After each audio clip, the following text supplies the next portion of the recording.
বেআইনি আর্থিক সংস্থায় টাকা রেখে যারা প্রতারিত হয়েছেন তাদের টাকা ফেরতের দাবিতে এবার পথে নামতে চলেছে তৃণমূলও। রাজনৈতিক মহলে প্রশ্ন, কৌশলে কি বিরোধীদের অস্ত্র হাইজ্যাক করে নিতে চাইছে শাসক দল? কারণ আমানতকারীদের টাকা ফেরতের দাবিতে তো বিরোধীরাই বারবার সরব হয়েছে।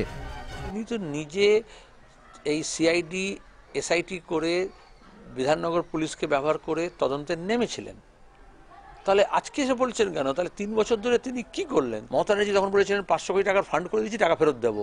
ওটা তো একটা জালিয়াতি ছিল। কটা মানুষ টাকা ফেরত পেয়েছে? যারা টাকা চুরি করে চিট ফান্ডের তৃণমূলের নেতারা সেই চোরের ওপর বাটপারি করেছেন। এই জন্য এখন চোরের মায়ের বড় গলা। পর্যবেক্ষকদের একাংশের মতে 2016 বিধানসভা ভোটের ফলেই স্পষ্ট রাজ্যে এখন বিরোধীরা কোণঠাসা।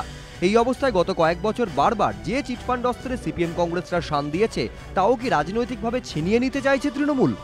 শ্যামল সেন কমিশন গঠন করার সময় মুখ্যমন্ত্রী নিজে বলেছিলেন যে আমি 500 কোটি টাকা তহবিল তৈরি করলাম। সেই 500 কোটি টাকা কাকে কোথায় দেওয়া হলো, সেই 500 কোটি টাকাটা কোথায়, সেটা আমরা এখন জানতে চাই। শ্যামল সেন কমিশনের রিপোর্টটা গেল কোথায়, কজন পেল, কিভাবে পেল, কত টাকা করে পেল, আমরা সব জানতে চাই।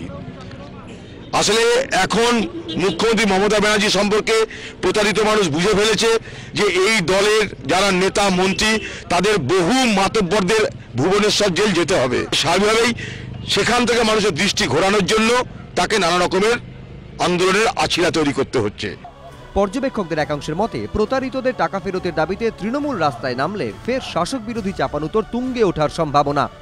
সুভাষ বৈদ্য ও গোপাল চট্টোপাধ্যায়, এবিপি আনন্দ।